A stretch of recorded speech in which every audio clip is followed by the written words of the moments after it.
explorer des idées nouvelles et provocantes avec les débats en ligne. C'était destitution du président Thiam. C'était ça l'objet de sa plainte. On ne peut pas destituer quelqu'un finalement qui a déjà démissionné lui-même. Donc, il n'est pas élu en tant qu'Ivoirien. Nous avons résolu ce problème-là avant même le verdict, puisqu'il sera réélu maintenant en tant qu'Ivoirien. Nous n'avons pas de plan B, nous n'avons pas de plan C, nous n'avons pas de plan Z. Le plan unique sur lequel nous allons continuer de nous battre jusqu'à la fin de notre vie, c'est le plan T, c'est le plan Tidjane Thiam. Faut pas que les gens se mettent sur les plateaux de télé. J'ai entendu des gens sur les plateaux de télé dire non, le PDCI est en train de réfléchir à un plan B. Je pense que ce sont des gens finalement qui n'ont pas compris que la motivation que nous avons actuellement là, c'est une motivation jusqu'au boutiste. Nous irons jusqu'au bout avec le président Thiam. S'ils veulent les affronter, ils veulent affronter quelqu'un d'autre comme ils l'ont fait avec KKB en 2020, ça ne va pas se passer. Parce que nous là, c'est Thiam, nous on connaît, on ira jusqu'au bout avec le président Thiam. Voilà. Et donc, il faudra que les militants se mobilisent encore pour ce congrès-là, parce que le taux de participation est important dans ce genre de cas, pour montrer encore que le parti est réuni et unifié autour de notre leader. Donc, nous allons demander en tout cas à tous les délégués, à tous ceux qui vont voter au bureau politique, à tous ceux qui vont voter en tant que statutaires, qu'ils puissent se mobiliser pour qu'on ait encore un 99% de participation, en tout cas pour que la communauté à la fois nationale et internationale se rende compte que nous sommes soudés autour de notre président. Nous sommes soudés autour de notre président. Nous sommes jusqu'au boutistes. Nous sommes jusqu'au boutistes. Parce qu'ils veulent entendre dans nos voix des doutes. Quand moi je suis appelé parfois par certaines personnes, on a l'impression qu'ils veulent entendre dans nos voix un peu de doute. Une façon de se dire, écoutez, les militants du PDCI commencent à penser que Thiam n'est pas vraiment la solution, il faut passer à quelqu'un d'autre. Vous n'allez pas trouver ça dans aucun propos d'un dirigeant du PDCI ou même d'un militant engagé. Nous sommes tous des militants convaincus, nous c'est pas... les plans B qui manquent au PDCI, c'est un parti avec beaucoup de ressources, mais nous avons unanimement décidé qu'il n'y aura pas de plan B, il n'y aura pas de plan C, il n'y aura qu'un seul plan, c'est le plan A et ce sera le président Thiam. Donc le congrès va se passer, le président Thiam sera candidat, il sera réélu à la tête du parti et ensuite on ira attendre les conclusions. Normalement, selon toutes les décisions de justice précédentes, la juge doit dire que le recours est sans objet. À moins que Madame Valérie Yapo change encore, j'allais dire son recours, parce que son recours devient sans objet. Ce qu'elle peut faire, c'est d'aller changer sa plainte en disant j'avais porté plainte pour pour destitution du président Thiam. Maintenant, je change ma plainte, je porte plainte pour autre chose. Voilà, peut-être qu'elle va porter plainte pour autre chose, mais cette plainte qu'elle a portée là, elle ne peut pas se tenir encore, parce que elle devient sans objet. Le parti là, il est réuni derrière le président Thiam. À part les vingtaines de personnes qui courent dans les hameaux quelque part derrière un autre candidat, il faut que les gens soient sûrs que le parti est réuni derrière le président Thiam. Nous n'avons pas un autre candidat. Le RHDP fait toutes les manigances. Vous avez vu la lettre qui est sortie il y a quelques heures. Une lettre de certains soi-disant militants du Béquet qui disent qu'ils ne sont pas d'accord avec la tenue du congrès. Tout à fait, je voulais revenir parce qu'on a vu ça, comment dirais-je, circuler sur les réseaux sociaux, qu'il y avait un petit groupe de personnes à Boaké qui contestaient, comment dirais-je, l'événement de demain. Donc, j'aimerais avoir votre avis là-dessus. Qu'est-ce qu'il en est? C'est juste des personnes égarées. Est-ce qu'ils sont reconnus par le parti? Est-ce que c'est vraiment des militants? Parce que avec ces gens-là, franchement, il y a tous les scénarios. On peut nous sortir des usurpateurs qui sortent de nulle part et qui peuvent se faire passer pour des militants du PDCI. Ils n'ont même pas de cas de militants. Donc voilà, on aimerait savoir est-ce que c'est vraiment des militants ou ce sont des badauds, comme on a l'habitude de voir, comme à l'accoutumée avec eux, hein. La barbarie, des gens qui s'expriment par, comment dirais-je, par la violence. Mais aujourd'hui, le président Tidjane Thiam a démontré qu'en politique, voilà, la barbarie s'incline devant l'intelligence. Et c'est ce qui s'est passé. Donc, exactement. Voilà. C'est tellement bien dit. Voilà, la barbarie s'incline devant l'intelligence parce que les muscles ne peuvent jamais être plus forts que le cerveau. L'être humain est l'être humain parce qu'il a un cerveau. Les muscles, là, c'est pour les animaux. Et il faut qu'on dise ça à ceux qui sont dans les partis politiques où on menace les gens, où on veut frapper, où on veut tuer, où on veut emprisonner, là. C'est un autre parti politique. Nous, nous sommes un parti politique qui travaillons avec le cerveau. C'est notre seule force qui est là. À la différence de d'autres partis qui tuent les Ivoiriens pour chercher à devenir président de la République. Donc, pour revenir sur la plainte, en fait, jusqu'à présent, je ne peux pas me prononcer, mais les premières informations que nous avons, il revient que le nom de la personne qui a signé le document ne se retrouve pas dans la base de données du PDCI. Mais pour le moment, je ne peux pas me prononcer dessus. Je sais que les doyens sont en train de faire toutes les recherches pour voir est-ce qu'effectivement c'est un membre du PDCI. Mais déjà, il y a des photos qui circulent. Je ne sais pas si vous en avez vu les photos. Déjà, on voit une photo de ce monsieur. Voilà, une photo de ce monsieur dans un environnement où c'est Laurent Gbagbo qui le soutient, dans un autre environnement où il est avec un autre maire qui n'est pas trop proche de nous. On le voit en tout cas être un peu à gauche, à droite, un peu partout. Donc peut-être même que c'est un militant alimentaire. Vous savez, il y a beaucoup de militants alimentaires qui sont comme ça. On a tous les scénarios avec eux, hein, finalement. Voilà, c'est le militant alimentaire. C'est pour ça que il y a beaucoup de personnes qui nous ont dit non, essayez d'aller discuter avec lui. Je sais que certainement il y aura une commission ce soir pour essayer de l'appeler, pour en discuter avec lui. Mais en très grande majorité, ce genre de personnes-là sont pas des gens avec lesquels on peut discuter. Ce sont des gens qui sont manipulés. Ce sont des gens qui sont manipulés. C'est des gens en fait qui ont certainement pris de l'argent avec le parti au pouvoir. Certainement pris de l'argent avec des gens au parti au pouvoir et qui sont obligés de remplir une mission. Ce sont des gens qui sont manipulés. Parce que quand on est militant du PDCI, là, si on veut vraiment que le congrès se tienne, mais on fait des propositions, nous tous on fait des propositions au sein du parti. Le bureau politique est souverain, c'est un organe du parti, c'est souverain. Quand le bureau politique a décidé quelque chose, même si on est 2 millions, il faut qu'on soit tous unanimes que c'est le bureau politique qui est souverain qui a décidé. Le monsieur, il écrit une lettre où il met dessus collectif des militants mécontents, mais il est seul à signer. Il pourrait même faire une petite lettre à côté où il allait mettre la liste des militants qui sont mécontents, mais c'est lui seul son nom on voit. Très souvent, ce sont des gens qui sont assis dans leur salon. Je vous assure, ils n'ont personne derrière eux. Ils sont manipulés à coups de petits billets de banque, des maudites sommes d'argent qu'on leur donne pour venir manipuler le parti. Mais de toutes les façons, moi je vous dis, l'objectif est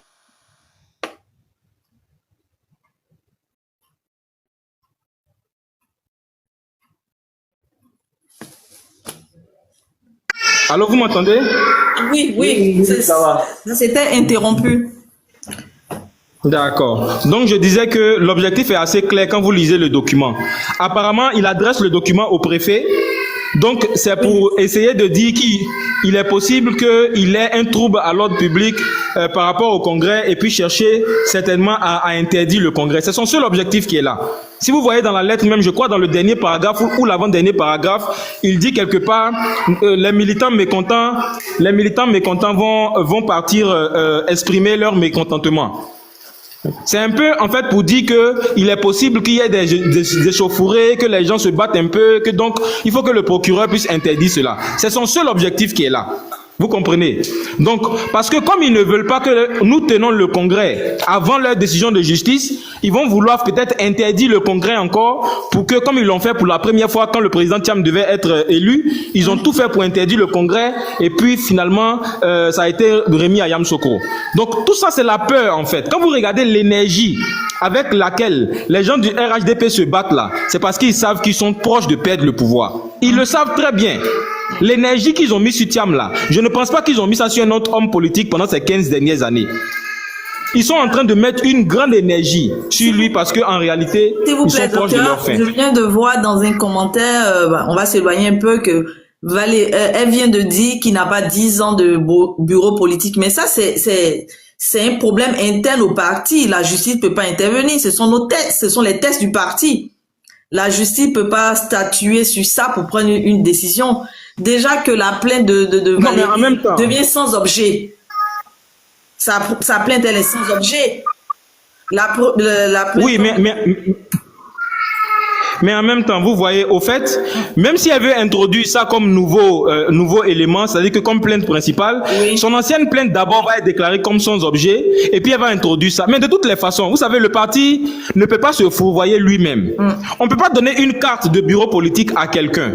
On ne peut pas lui faire payer 10 ans de bureau politique, de 96 jusqu'à maintenant. On considère qu'il a sa carte de bureau politique, il cotise comme étant membre du bureau politique, et puis le parti va venir dire après que ce monsieur-là n'est pas membre du bureau politique. C'est pas possible. C'est pas possible. Mais puisqu'il est au Vous bureau comprenez? Donc, depuis 94-95, le président Tidiane Thiam. 94, c'est ça. 94, C'est il n'a jamais été 94. radié. Voilà, donc il garde toujours. Voilà. Ah. Donc c'est tellement simple que quand on donne une carte de bureau politique à quelqu'un, vous voyez les membres du bureau politique, ils ont tous une carte. Oui. Avec la carte du bureau politique, il y a des stickers qu'on met dessus. Les stickers sont pour année après année. Le parti ne peut pas prendre 250 000 francs avec quelqu'un au nom de sa présence au bureau politique et puis après venir dire non monsieur, vous n'êtes pas au bureau politique, c'est pas possible. Le fonctionnement du parti est connu. Vous rentrez au bureau politique, quand vous êtes radié, soit vous mourrez ou vous démissionnez ou vous sortez du bureau politique. Donc le bureau politique là, c'est pas parce qu'il y a des membres qui sont statutaires et il y a des membres qui siègent, pardon, et puis il y a des membres qui n'ont pas siégé, que tous ces membres qui n'ont pas siégé là ne sont pas membres du bureau politique. Même ceux qui se présentent aujourd'hui là, il y a des gens qui disent, quand ils se présentent, ils disent je suis monsieur Tan, membre du bureau politique. Mais ils ne sont pas siégeants. Mais ils continuent toujours de s'appeler membre du bureau politique. Parce que tant qu'on ne vous a pas radié, ou tant que vous n'êtes pas décédé ou démissionné, vous êtes toujours membre du bureau politique. C'est ce qui est clairement mentionné dans les textes. Maintenant, en fait, les gens, ils essaient de jouer à un double jeu. Puisqu'il y a une partie des textes qui dit les membres du bureau politique sont nommés au Congrès. Oui. Donc, ils pensent que, comme on dit, les membres du bureau politique sont nommés au Congrès. Donc, à chaque Congrès, les anciens membres du bureau politique ne sont plus membres du bureau politique. Mais c'est pas écrit dans le texte. C'est vous qui dites ça. C'est vous qui ajoutez ça sur le texte. Sinon, c'est pas écrit dans le texte. Vous comprenez? Et puis, Madame Valérie Yapo, en fait, c'est ce que je dis. Quand je parle de manipulation, là, regardez bien la chronologie de cette dame-là. Elle est partie au Congrès. Elle était responsable de la restauration. Je pense que même c'est là-bas, on lui a donné l'argent de l'eau et puis elle n'a pas payé l'eau là. Oui. Voilà. Cette eau que je demande à nos doyens de porter plainte contre elle, elle va payer notre eau, on va boire là. Jusqu'à aujourd'hui, là, on ne veut pas porter plainte contre elle. Mais quand le congrès est fini, elle pouvait aller porter plainte directement pour dire non, le président vient d'être mal élu. Elle n'a pas fait ça. Elle a attendu combien de mois après sa première conférence de presse où elle a démissionné. Je pense que c'était pratiquement en juillet, en tout cas plusieurs mois après, où elle a démissionné d'abord et elle vient expliquer que c'est par frustration. Elle dit que elle a démissionné parce que M. Yapo Kalis a été nommé haut représentant et que c'est M. Yapo Kalis qui l'a mis en prison. Donc M. Yapo Kalis, je rappelle que c'est son oncle. Et que M. Yapo Kalis, c'est lui qui a trouvé du boulot, son premier boulot qu'elle a eu dans sa vie là. C'est M. Yapo Kalis qui a trouvé ça pour elle. Vous comprenez comment l'homme souvent est ingrat dans la vie? Ce monsieur-là, il a fait une conférence de presse, bon pas une conférence, mais en tout cas lors de l'une de nos conférences, il a parlé d'elle, de ce qu'il a fait pour cette dame-là. Sa propre cousine. Il a fait beaucoup de choses pour elle. Mais la dame aujourd'hui, elle est contre le parti, elle est contre tout, parce que certainement, elle est manipulée par derrière. Mais en même temps, moi je veux que les gens comprennent une chose. Voilà, moi je veux que les gens comprennent une chose. En politique, là, il y a quelque chose qui est grave qu'on appelle la frustration. Dès que quelqu'un est frustré, il devient un élément très, très dangereux. Très dangereux. Il y a des gens qui sont frustrés et puis qui restent, j'allais dire, qui sont aigris, qui sont frustrés et puis qui ne vont pas chez l'ennemi pour vous faire du mal. Mais il y a des gens, quand ils sont frustrés, quand ils sont aigris, et que l'ennemi commence à les manipuler, ces gens de personnes-là, c'est très difficile de les rattraper.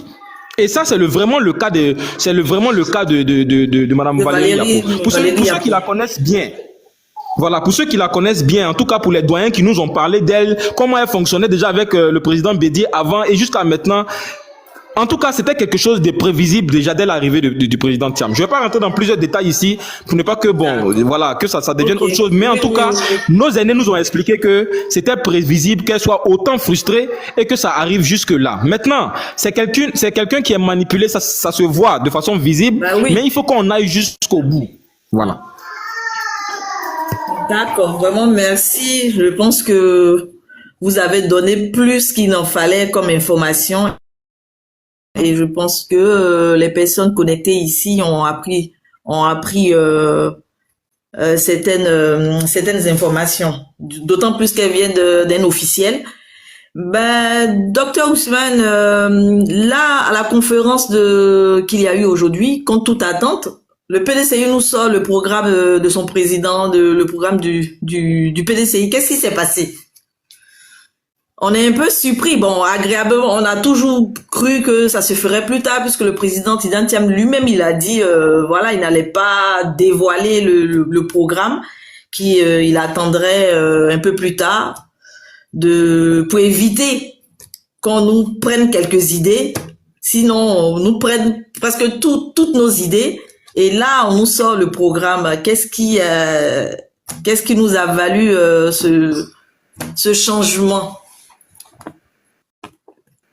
Voilà, donc ce qu'il faut dire concernant le programme, déjà c'est que vous avez remarqué que depuis la présence du président Thiam à la tête de ce pays, il a fait à chaque fois dans ses grands discours, il essaie de faire sortir une donnée importante pour les Ivoiriens, pour l'assiette des Ivoiriens. Quand il parle d'IDH, quand il parle par exemple de rendre les Ivoiriens milliardaires en dollars, à chaque fois qu'il parle de développement, en tout cas de façon très précise sur des points qui aujourd'hui font problème j'allais dire dans la sphère ivoirienne.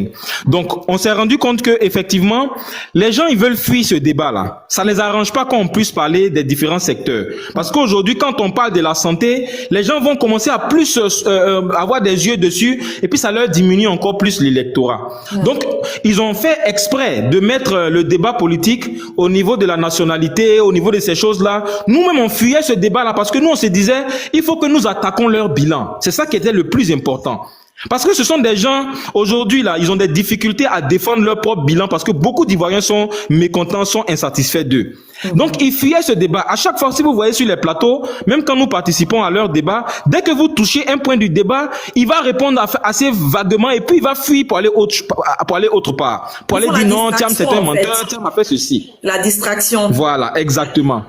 C'est la distraction, c'est de faire en sorte qu'il veut faire diversion par rapport au sujet principal qui doit nous réunir autour dans une campagne. Donc le président a décidé que maintenant, à la fois on va se défendre sur les différentes thématiques qu'ils vont aborder concernant les procès, les problèmes juridiques et tout ça, mais il faudrait pas qu'on reste dans ça jusqu'à l'approche de l'élection présidentielle. La meilleure défense, c'est l'attaque. La meilleure façon de se défendre, là, c'est d'attaquer. Et donc, maintenant, nous avons décidé aussi de nous attaquer, d'abord, à leur bilan, en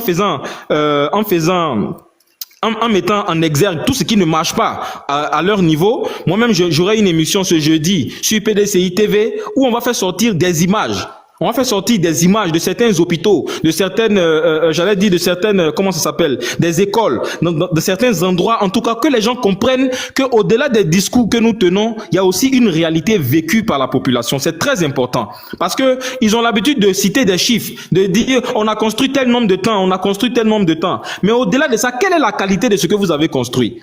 À quoi ça sert de faire un hôpital, de faire tellement mal l'hôpital que les gens rentrent pour mourir là-bas? Est-ce que l'objectif de l'hôpital là, c'est d'avoir une bonne peinture sur son mur, ou bien c'est de partir et puis de guérir?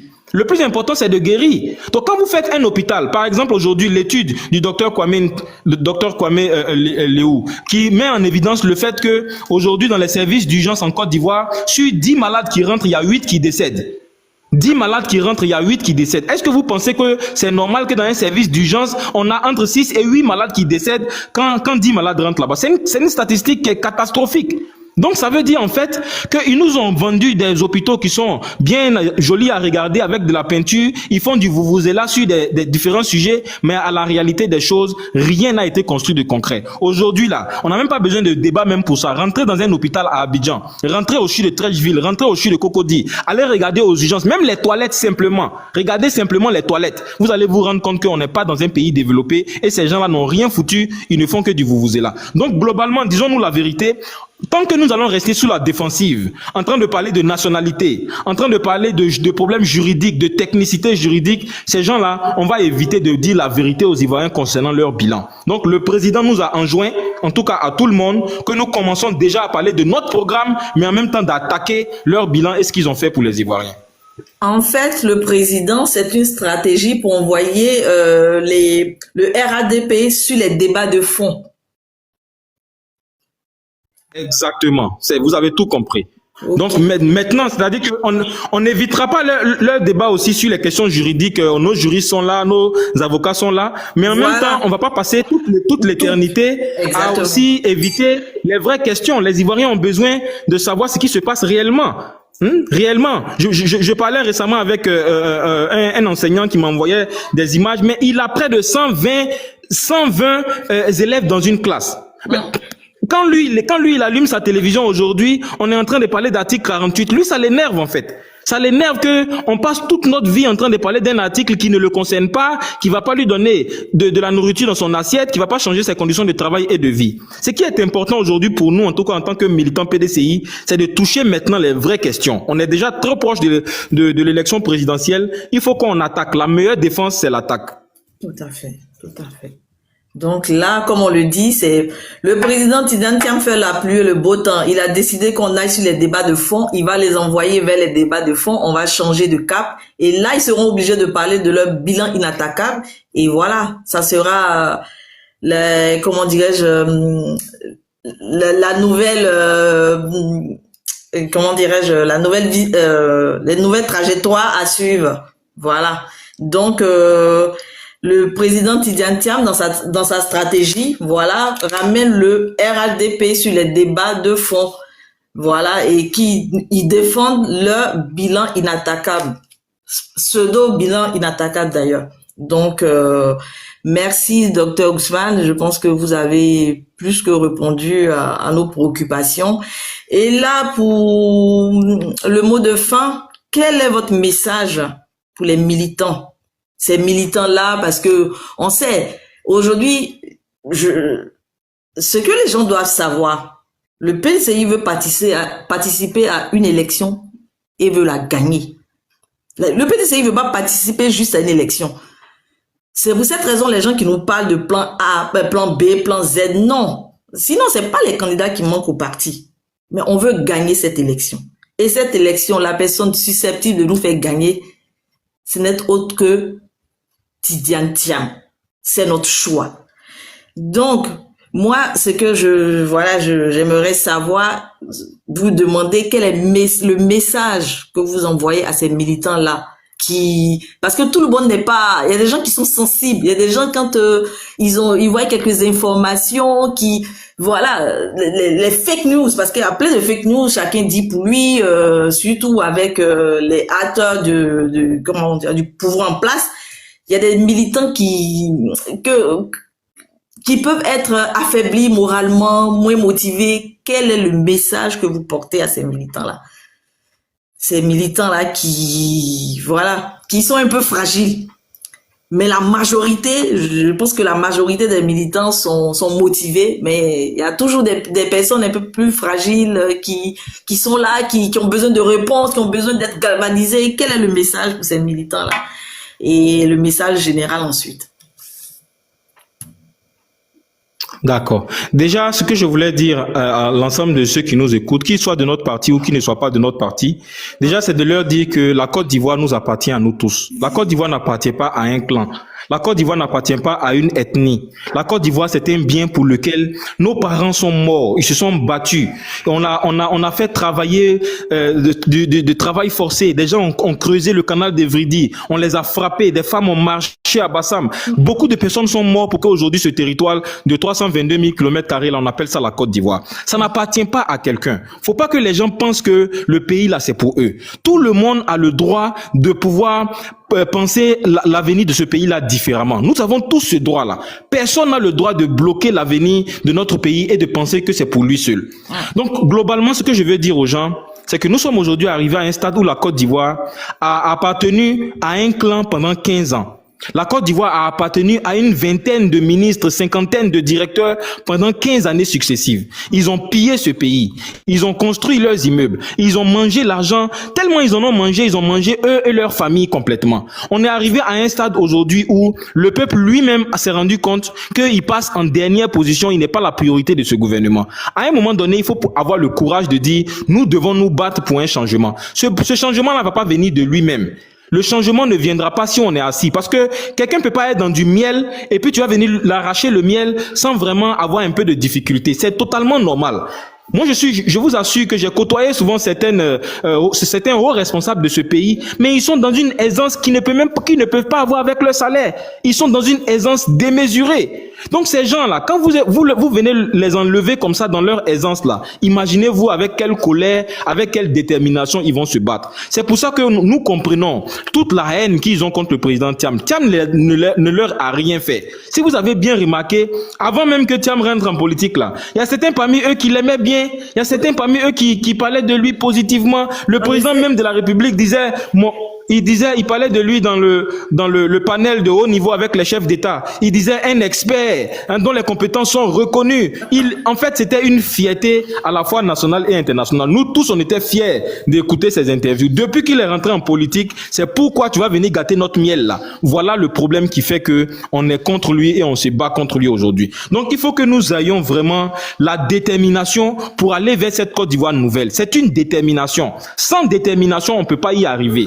Donc les militants, tout ce que nous devons avoir, il n'y a pas deux choses, il n'y a pas trois choses. Il y a déjà une cellule de réflexion au sein du parti qui fait un travail stratégique sur les actions à mener. Nous, notre rôle en tant que militants engagés, c'est d'abord de transmettre la détermination. Dans toutes les cellules de base, dans toutes les délégations, dans tous les secrétariats, nous devons transmettre la détermination pour dire il faut que nous allons jusqu'au bout. C'est pas un combat avec les armes, c'est un combat démocratique. La Constitution garantit le droit de marcher, le droit de manifester son mécontentement. Donc nous ne sommes pas insurrectionnels. Nous ne sommes pas en train de prôner l'insurrection. Nous prônons la démocratie et le droit à revendiquer. Et nous allons continuer à revendiquer tant sur le plan national que sur le plan international. Le vendredi 16, par exemple, nous aurons une grande marche devant le Parlement européen à 15h pour que toute l'Europe puisse savoir aussi que la dictature qui est en train de se passer en Côte d'Ivoire n'est pas acceptable.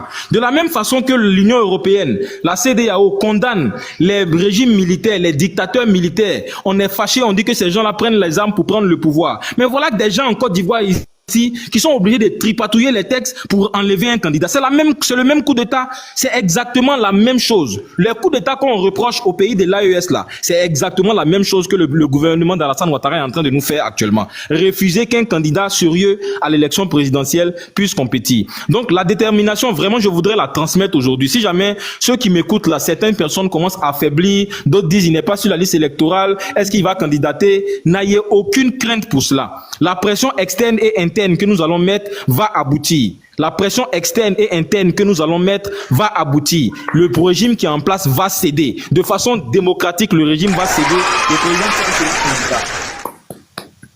Voilà, le président Thiam sera candidat. C'est la détermination que nous devons maintenir. Parce que à chaque fois, moi, j'ai même j'allais dire des appels que je reçois de certaines personnes. Ils essaient de voir si on est découragé. Il y a quelqu'un qui m'a dit, parce que j'ai fait un moment où je n'écrivais pas de texte là, parce que j'étais un peu occupé à d'autres choses. Il y a quelqu'un qui m'a appelé, qui m'a dit, mais docteur, j'ai remarqué que tu n'écris pas trop de textes ces derniers temps. On dirait que tu commences à être découragé. J'ai dit, mais attendez. Apparemment, les gens, ils pensent que nous, on est venus juste, on est venus juste pour 2 jours, pour 3 jours dans le milieu politique. C'est une détermination à vie. La détermination que nous avons derrière le président Thiam là, c'est une détermination à vie. Et je voudrais que ces mots-là soient entendus par nos adversaires aussi. C'est pas un truc de 2 jours, de 3 jours. Nous sommes décidés à rester derrière ce monsieur jusqu'à ce qu'il prenne les rênes de ce pays. C'est une détermination à vie. Il n'y a pas de plan B, il n'y a pas de plan C. Il n'y a qu'un seul plan, c'est le plan A, Z, c'est le plan Thiam. Voilà, donc vraiment restons motivés, restons déterminés. Le président Thiam sera réélu au prochain congrès. Nous allons aller, la justice va débouter Valérie Yapo. Quand elle va la débouter là, certainement qu'elle va vouloir encore lancer une autre plainte pour d'autres choses. Mais de toutes les façons, notre pression va aboutir à la fin. Il ne faudrait pas que nous doutons sur ça. Voilà. En tout cas, c'est ce que je voulais dire. Et puis, merci beaucoup en tout cas à tous ceux aussi qui prennent de leur temps pour nous écouter. Parce que c'est du temps de leur maison, c'est du temps qu'ils peuvent donner à autre chose. Voilà, merci beaucoup à toutes les personnes qui prennent du temps pour nous écouter. C'est vrai que la politique est parfois liée avec les émotions, avec la passion. C'est très vrai. La politique, quand nous parlons, les gens ont l'impression qu'il y a beaucoup plus de passion dedans. Mais en même temps, il faudrait que nous sachions que c'est pas pour nous que nous nous battons. Nous nous battons pour un nouvel avenir pour la Côte d'Ivoire. Moi, quand je regarde ce pays-là, ce qui m'énerve, c'est pas parce que Thiam est beau ou bien il est élégant, même si c'est vrai qu'il est beau, il est élégant, mais c'est pas à cause de ça que nous le suivons. La raison principale qui fait que nous sommes derrière Thiam aujourd'hui, c'est parce que l'état actuel de la Côte d'Ivoire, c'est la catastrophe. Moi, j'ai travaillé dans les hôpitaux, je travaille dans les hôpitaux. On met nos enfants dans les écoles. On voit un peu comment ces gens-là ont détruit ces différents secteurs-là. On a mis des gens qui enseignent, qui savent même pas lire, qui savent pas écrire. Ils ont eu CAFOP, ils sont allés enseigner. Tout ça, là, c'est le gouvernement RHDP qui nous a fait ça. On peut pas continuer dans ça encore 5 ans de plus. C'est pas possible. Il faudrait que nous nous battons pour changer tout ça. En tout cas, gardons la détermination, ça va aboutir. Merci beaucoup. Merci. Et merci à toutes ces personnes connectées. Merci.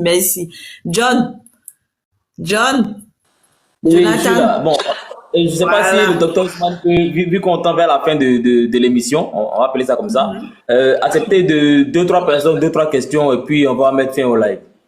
S'il a le temps, s'il n'a pas le temps, en tout cas, on est satisfait. Oui, il n'y a pas de problème. Je vais prendre 2-3 questions, il n'y a pas de souci. D'accord, fais monter des gens. Donc, ceux qui montent là, c'est pour les questions, hein, s'il vous plaît. Des questions, c'est pas pour voilà, débattre. Donc, voilà. Mic off, et puis...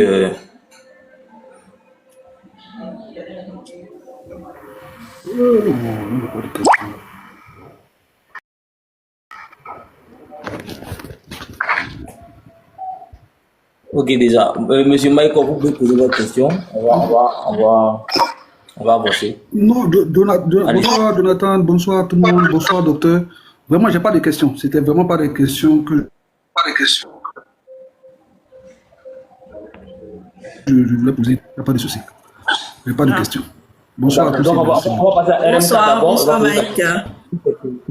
Monsieur RMK, vous pouvez poser votre question. Ok, bonsoir à tous et merci encore. Tout d'abord, je voulais tout simplement dire merci. Et merci également pour l'éclaircissement qu'il a apporté également à nos clientèles. Parce que moi-même, j'ai eu un peu peur quand j'ai vu du président. Et tout simplement, ça vous dit que j'ai compris maintenant. J'ai compris toute la stratégie et vraiment merci et tenons bon, parce que c'est pas une question d'aujourd'hui, mais c'est une question de toujours. Parce que nous ne luttons pas aujourd'hui, la lutte n'est pas pour aujourd'hui, mais c'est pour nous que nous devons meilleur, comme le docteur l'a dit tout à l'heure. C'est juste pour enchaîner tout ce qu'il a dit. Et vraiment merci pour le live, merci au docteur d'avoir prêté également, éclairé, d'avoir accepté d'éclairer également nos lanternes. Wow. Vraiment merci beaucoup, que Dieu te bénisse, que Dieu bénisse également les panélistes. Merci. D'accord, merci beaucoup RMK. Monsieur Oboué, vous avez une question? Ok, moi je voudrais d'abord saluer le docteur. En tout cas, tout le monde, en tout cas la jeunesse aujourd'hui, si on voit les jeunes Jonathan, on voit les présidents Célio, on voit tous ces jeunes-là qui, en tout cas, mettent la main à la pâte de par leur communication, les présidents, les butignons officiels, tout ça, essaient de donner de la voix pour notre champion. C'est parce qu'il y a des personnes de référence comme le docteur Ousmane. En tout cas, moi, j'ai toujours du plaisir à l'écouter. Il est percutant, il est poignant, voilà. Donc, merci encore pour ce débat. Moi, je vois ici et là, en tout cas, des marches, en tout cas, de protestation contre la fermeture, voilà, du pouvoir RDR dans plusieurs villes. Moi, on a vu Charles Salé, à Zopé, en tout cas pour ne citer que ceux-là, à Boisseau, tout ça. Est-ce que, je sais que vous êtes dans le bureau, est-ce qu'il y a des marches qui sont prévues à Boaké, à Korogo? Parce que pour moi, ce serait plein de sens. Parce que en griffe, Boaké, même les journalistes, lorsqu'ils font les reportages dans ces villes, disent Boaké, la ville de la rébellion. Ce serait plein de sens de montrer que de pouvoir organiser des marches de protestation là-bas. Est-ce que il y a ces marches-là qui sont prévues dans ces localités-là? C'était là l'objet de ma question. Merci. Oui, je réponds très rapidement. Effectivement, à Korogo, ça s'est déjà passé, je crois que c'était avant-hier, j'ai même les images. C'est le doyen, le haut représentant Lansana Coulibaly qui a fait, il y a eu d'abord le meeting et puis ensuite ils ont marché pour aller jusqu'à la préfecture pour aller remettre la motion de contestation au préfet de la région. Donc, je pense que à Korogo, ça s'est déjà fait. Maintenant, dans les autres endroits, bien entendu, c'est en train de se préparer. En fait, notre objectif, c'est de commencer crescendo. Vous savez, quand vous faites palabre avec quelqu'un, vous ne faites pas sortir votre dernier coup, votre coup le plus stratégique dès le début. On va continuer crescendo. On est à combien de mois de l'élection présidentielle? Il y a des moments fatidiques. Par exemple, le 20 juin, c'est un moment fatidique parce que le 20 juin, il y aura la publication de la liste définitive de la liste définitive électorale, si vous voulez. Donc ça, c'est un moment fatidique parce que nos avocats ont déjà demandé de rendre cette décision-là nulle. Elle est nulle et de nul effet vu qu'il y a des procédures qui n'ont pas été respectées. Donc si la décision est quand même publiée le 20 juin, il y a un autre degré de protestation donc, que nous allons encore prendre. Donc on continue de faire de façon crescendo. Mais en même temps, ce que je pense être très important, c'est d'expliquer au peuple pourquoi on se bat. Parce que la politique est tellement devenue, la compréhension de la politique est tellement ternie en Côte d'Ivoire que les gens pensent qu'on se bat pour un individu. De la même façon que le RDL s'est battu parce que on doit porter boubou, on doit avoir les djoulas à la tête. Donc on s'est battu juste pour des raisons qui n'ont aucun sens. Les gens pensent qu'on se bat pour les mêmes raisons. Moi-même, il y a plein de personnes qui m'appellent souvent, qui me disent, ah docteur, tu te bats comme ça là, est-ce que c'est parce que tu veux être directeur de CHU ou bien directeur de ceci et cela? Moi, je suis un médecin praticien. Je le dis aujourd'hui, moi j'ai envie de continuer ma pratique médicale, c'est-à-dire être dans un hôpital et puis soigner. Regardez ma page Facebook de santé. Je continue de donner des conseils parce que j'aime pratiquer la médecine. Je ne veux pas être administrateur dans un bureau. Je veux pratiquer. J'aime les soins. J'aime soigner des malades. Donc, à la réalité des choses, les gens ne comprennent pas notre objectif. On se bat là, c'est parce qu'on veut une Côte d'Ivoire différente de ce qui est là. C'est pas parce qu'il y a une nomination individuelle qu'on recherche, ou bien parce que le monsieur il est trop beau, ou bien il est trop, il est trop grand de taille, et qu'on veut quelqu'un qui dépasse 1 mètre, 2 mètres à la tête du pays. En réalité, c'est pas ça. Voilà. Donc vraiment, ce qui doit accompagner les marches actuellement, c'est de parler, de faire du porte-à-porte pour expliquer à la population pourquoi c'est important de protester. Pourquoi c'est important? Parce que les gens doivent sortir, les gens doivent s'émouvoir de la situation parce qu'ils la comprennent. S'ils ne comprennent pas la situation, vous allez voir qu'à un moment donné, la mobilisation, il y a le risque aussi que ça puisse descendre au fur et à mesure. Merci. Merci beaucoup, Dr. Ousmane. Le champion, tu peux poser ta question. On va se faire assez rapidement parce que Dr. Ousmane doit aller. Voilà. Champion. Bonsoir, chers tous. Bonsoir, chers tous. Bonsoir, docteur. Bonsoir. En tout cas, c'est un plaisir pour moi de rencontrer le docteur ici ce soir. Et j'ai 2 préoccupations. Je veux de prendre le panel en marche. Je n'ai pas suivi le début. J'aimerais savoir si le comité électoral qui a été mis en place pour la convention élective demain a déjà publié la liste des candidats. C'est la première question. Mais la deuxième question, bon, je ne sais pas si... Pourquoi est-ce que la tenue du congrès avant le procès du jeudi? Voici mes 2 questions. Bon, la première question, jusqu'à ce que je monte sur ce panel-là, ça n'avait pas encore été publié. Je sais que c'est le doyen Ezalé qui est à la tête du comité électoral. Je n'ai pas encore vu la liste, mais en tout cas, ça va être publié incessamment, soit aujourd'hui, en tout cas, soit demain. Au-delà de ça, pour la deuxième question, pourquoi faire le congrès avant la décision? Les Syriens ici à Damas. Le paysan fait. Voilà, donc je disais pourquoi faire le congrès avant la décision de justice? Parce que simplement, l'autorité du congrès est plus élevée que l'autorité du président lui-même. Le président a pris une décision qui est de démissionner. Donc il a remis son mandat dans la main dans la main des militants. Mais la décision de démission, elle est individuelle. Quelqu'un peut attaquer pour dire que bon, la décision elle-même n'est pas reconnue puisque c'est une démission individuelle. Mais le Congrès, c'est une autorité du parti. Le Congrès s'impose à tout militant du parti. Donc le fait d'avoir une décision qui vient d'un Congrès avant la décision de justice est très importante parce que elle est, elle n'est pas susceptible en interne de recours. Le Congrès est souverain comme on a l'habitude de le dire. Voilà. Donc le Congrès va s'imposer et quelle que soit la décision du Congrès, si c'est le président Thiam qui est réélu au Congrès, ça sera une décision souveraine que la justice est obligée d'acquiescer. Je ne sais pas si vous m'avez compris. Merci beaucoup. Merci beaucoup. Bonsoir à tous. John Jonathan, John Jonathan, j'ai une question très importante à poser à Dr. Ousmane. Vas-y J'ai quelque rapidement. chose de très important à lui dire. Voilà. En fait, moi je suis Monsieur Kwame, donc nous ne sommes pas vraiment dans les activités du parti. Voilà, nous essayons de défendre le parti tant bien que mal sur les panels et autres. Ce que moi je voudrais dire d'abord, ça c'est une idée qui m'est venue en tête, c'est que nous devons faire un téléfilm parce qu'il y a une génération urbaine et citadine, on peut le dire, qui n'est pas vraiment informée, qui ne connaît pas vraiment notre leader.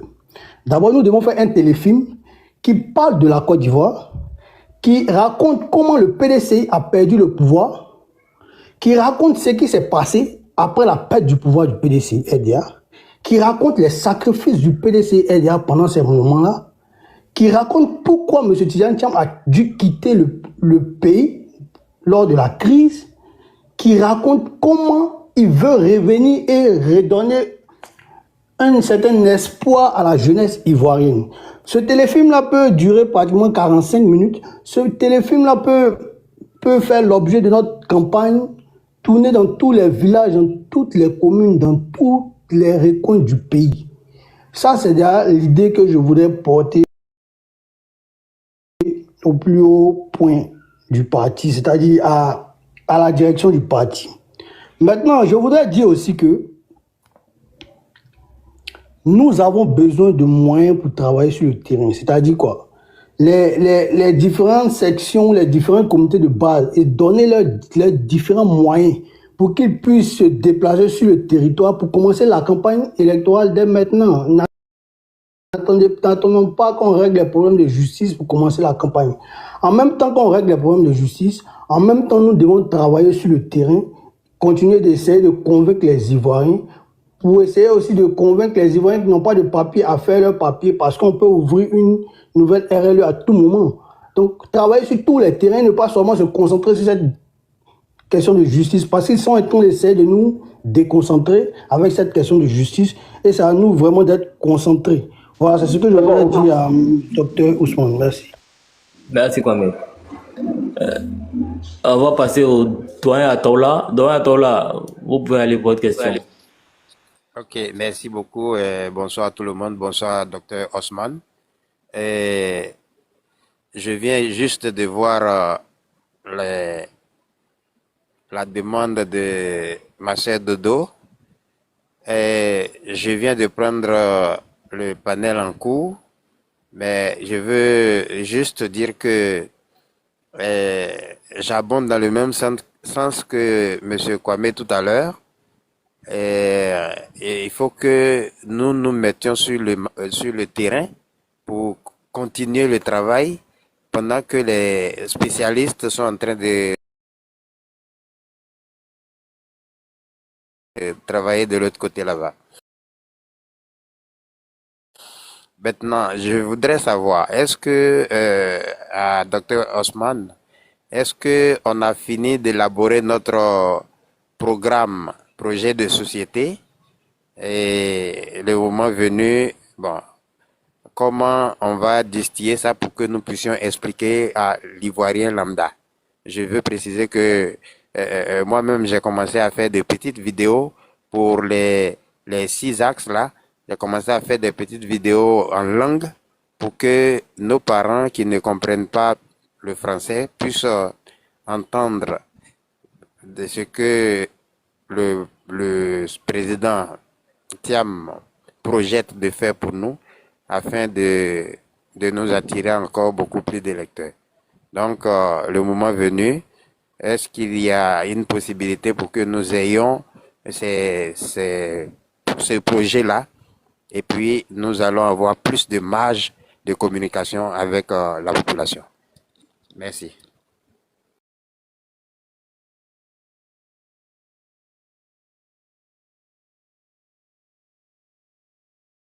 Oui, bon, je vais juste dire un petit mot sur les deux propositions. Ce sont de très bonnes propositions, hein, Monsieur Kwame.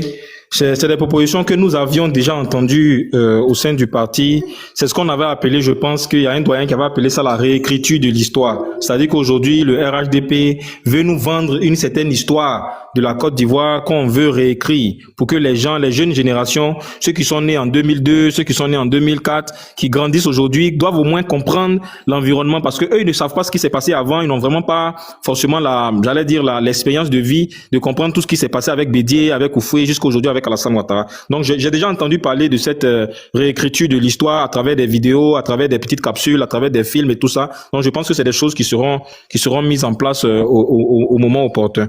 Maintenant, au-delà de ça, la deuxième proposition, c'est une excellente proposition aussi de continuer à travailler sur le terrain, de financer les différentes bases, tout ça pour que, effectivement, le travail se fait concomitamment avec le travail juridique, mais en même temps, un travail sur le terrain. C'est des très bonnes propositions. Je pense que on va continuer à les remonter. Je pense que nos aînés savent que c'est important. Je vais continuer à insister dessus pour qu'ils prennent ça tout le temps en compte. Maintenant, concernant le programme de société, j'ai dit toujours qu'il y a une différence entre le projet de société et le programme de gouvernement. Le projet de société, c'est comment nous concevons la Côte d'Ivoire. C'est comment le parti politique, qui est un parti de développement à visage humain, comment il conçoit la Côte d'Ivoire. Donc le président a fait sortir les 6 axes de notre projet de société.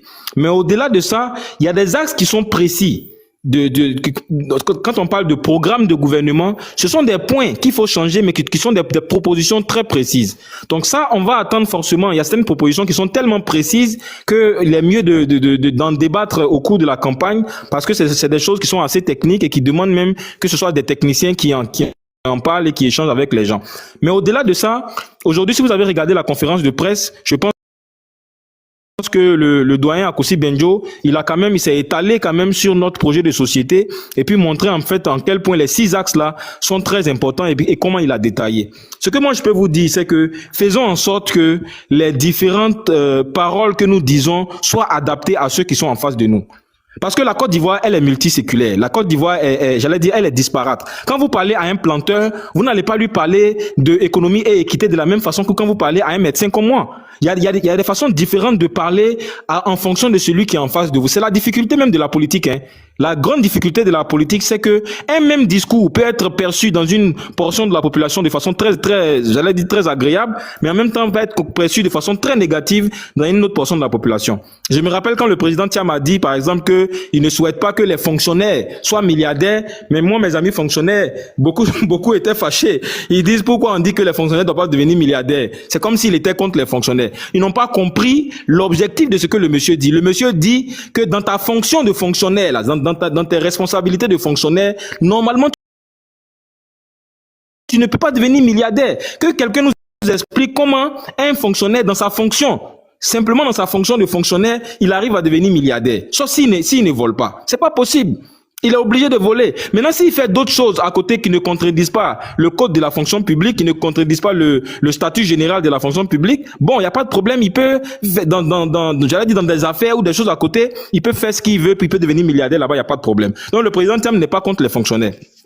Donc c'est pour dire en fait en général que faisons l'effort d'adapter notre discours en fonction de ceux qui sont en face de nous. Aujourd'hui, quand tu parles à un jeune, quel que soit le projet de société dont tu parles, il faut que tu axes aussi ton développement à la fois sur l'entrepreneuriat, parce que les jeunes ont envie d'entreprendre, mais au-delà de ça, sur aussi l'emploi des jeunes, parce que ça aussi c'est un point qui est très important.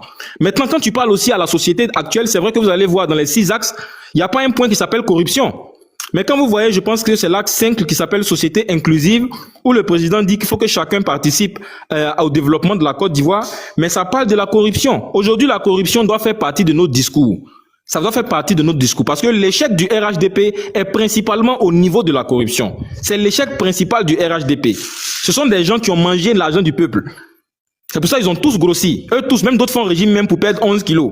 Pas tellement ils ont grossi là. Aujourd'hui, ils sont arrivés à un stade où eux-mêmes ils n'arrivent même pas, leurs os n'arrivent pas à transporter leur chair. Tellement ils ont mangé l'argent du peuple. Donc, c'est sur ça qu'on doit insister. À chaque fois que nous parlons de projets de société, parlons des problèmes qui touchent les Ivoiriens, qui touchent ceux qui sont en face de nous. Et puis, en même temps, je le dis aussi, bon, c'est vrai que peut-être c'est pas le lieu, mais en même temps, sachons parler à ceux aussi qui sont dans l'opposition avec nous. Parce que les propositions que nous faisons là, ce sont des propositions qui doivent tenir compte de la sphère électorale. Je ne sais pas si les gens ont remarqué, mais moi, parfois, quand j'ai une dissension, par exemple, avec un gars de l'opposition, mais je me lève, je m'en vais le saluer en tant que petit frère. Vous avez vu avec Steve Beko. Avec Steve Beko, il y a eu des échanges sur les paroles du président. Je me suis levé en tant que petit frère. Je suis allé le saluer pour dire, bon, grand frère, nous là, on est tiamistes, on est oufouettistes, on est les suiveurs ou bien les repéros du petit-fils de Thiam. Donc, on doit avoir comportement du petit-fils d'Oufoué. Vous comprenez? Donc, c'est une façon de dire que sachons parler aux gens en fonction de qui est en face de nous. On ne parle pas à tout le monde de la même façon. On adapte le discours en fonction de ceux qui sont en face de nous. Les 6 points sont connus. Ça est sur Internet. Vous pouvez regarder la vidéo aujourd'hui du coordinateur général, le vice-président Akossi Benjo. Il a vraiment expliqué les points en détail. Vous pouvez prendre vraiment les différents points et puis réécouter. C'est très important. Mais adapter le discours. Merci. Merci beaucoup, Dr. Osman. Le paysan va aller rapidement, vraiment rapidement, poser la question et puis le Dr. Osman va répondre et puis on va rapidement. Ok, merci encore pour l'opportunité. Comme je dis toujours d'habitude, là, c'est un agréable plaisir de recevoir nos cadres et puis nos personnes ressources au niveau des panels là. Donc, bonsoir, Dr. Osman. J'ai deux questions. D'abord, j'ai une motivation à faire. C'est que sachez que nous sommes avec vous et derrière vous. Nous vous soutenons jusqu'au péril même de ce qui va se passer. Comme je disais là, nous passons réellement à l'essentiel. Le commandant en chef est un game changer. Ça veut dire qu'il a dépassé les petits jeux de ses opposants. Maintenant que le programme est dévoilé, le projet de société est dévoilé, comment faire pour entrer en possession? Et puis, est-ce qu'il est possible d'avoir des ateliers de travail pour pouvoir mieux distiller la pensée du président à travers son projet? C'est ça ma question. Oui, c'est prévu. Je pense que à la tête de chaque commission, parce que les différents axes ont été chapeautés par un chef de commission, et puis les sous-axes ont été chapeautés aussi par des chefs de sous-commission. Par exemple, moi la commission où j'ai siégé, la commission capital humain, était chapeautée par le doyen Benoît Sakanou, mais chaque commission, la commission santé, était chapeautée par Madame la ministre Ndri Oman. Il y avait la commission éducation, donc chacun avait une petite commission comme ça où il y avait des experts à la tête. Normalement, la formation sur chaque commission doit se faire par l'expert en question. Parce que les différents experts, c'est eux qui ont élaboré avec leur équipe les thèmes. Ils sont les mieux placés pour expliquer ça à la population. Donc, à un moment donné, en tout cas très bientôt, je pense que ça va être lancé, où pour chaque commission, là, on va demander à ce que les militants, au fur et à mesure, viennent au siège du parti pour qu'on puisse les former sur quelles sont nos revendications, qu'est-ce qu'on trouve comme problématique. Parce que c'est pas un débat télévisé seulement. Même dans les rues, même dans le porte-à-porte, il faut que vous arriviez à convaincre les gens par rapport à ce qu'ils ont. Et tant que vous ne parlez pas avec un expert, moi si je vous parle du CHU de Trècheville ou de Cocody, un endroit où j'ai travaillé pendant 1 an, 2 ans, mais forcément ça va plus vous parler que quelqu'un qui, même s'il est, je sais pas s'il est politologue ou bien quoi, mais tant qu'il n'a pas vécu dedans, il y a des choses qu'il peut pas savoir. Voilà, donc c'est important que ce soit les experts qui fassent les formations sur les différents axes de communication. Maintenant, globalement, pour le rendre ça plus accessible, je sais que ça doit être mis tout ça sur des supports communicationnels, soit en PDF et au-delà de ça même, ça va être mis en imprimé au siège du parti, mais c'est des choses sur lesquelles on est assez prudent pour le moment. Tout va être fait en tout cas en son temps. C'est pas le problème d'imprimante qui manque, hein. On peut le faire même aujourd'hui et puis distribuer à tout le monde, mais ça va être fait vraiment en temps voulu, en heure voulue, en fonction de la stratégie. Notre objectif maintenant, c'est de dire, on doit aussi les attaquer, à la fois sur des choses qu'ils n'ont pas fait et des choses que nous, on peut faire de façon meilleure. Voilà, donc tout va être fait en temps et en heure. Ne vous inquiétez pas pour ça. Tout va être fait en temps et en heure. Notre parti est un parti suffisamment organisé. C'est un parti très, très, très organisé. Voilà. Le doyen Akossi Benjo, il a fait un travail qui est énormissime. Dans le programme de société, là, le projet de société, il a fait un travail vraiment qui est remarquable. Et je suis sûr que ça va impressionner en tout cas la Côte d'Ivoire. Voilà. Je vais pas aller beaucoup plus loin. J'ai un rendez-vous très important à 21h, je crois 21h05, 21h15 par là. Donc, je vais prendre les dernières questions, tout ça, et puis à la fin, je vais descendre si ça gêne pas le panel, mon frère John. Non, non, ça ne gêne pas. Je pense qu'on avait fini avec les questions même. On avait déjà fini avec les questions. Voilà. Ceux qui voulaient intervenir, c'était plus des mots de motivation et tout. Donc, je pense qu'on a fini avec les questions. Oui. Vraiment, merci à docteur, merci de nous avoir, fait honneur de votre présence sur notre panel. Et puis, je vois dans les commentaires, hein, les gens sont plus que satisfaits des réponses, comment dirais-je, des préoccupations auxquelles vous avez répondu. Et voilà, je pense qu'on part satisfait, hein, on part satisfait. Et merci à vous. Et merci à toutes les personnes connectées. Merci à John pour l'initiative déjà. Donc, merci à tous ceux qui sont restés, qui ont apporté. Voilà. En tout cas, Dr Osman, merci. Vous pouvez en tout cas vaquer à vos occupations sans problème. Nous, on va rester un peu entre nous le temps que. Voilà. Merci beaucoup encore, Dr Osman.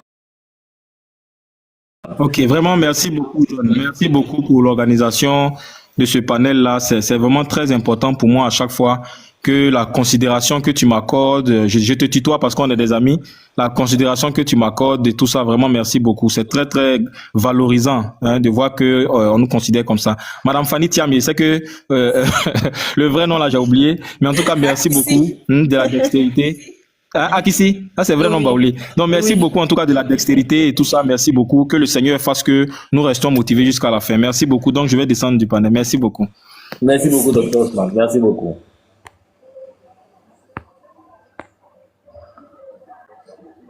Voilà, quelques acclamations.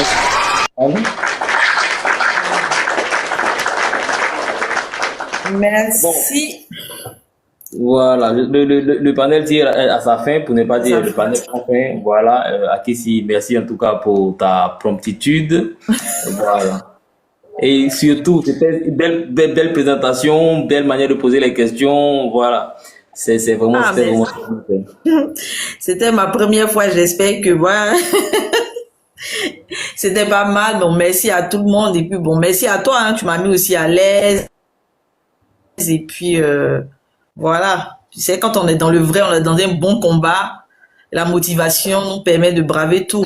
Et puis, merci à tout le monde.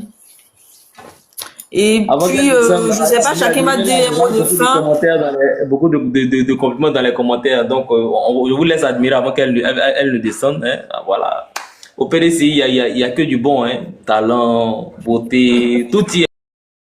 Suite à l'écoute des échanges, partage ton opinion dans les commentaires.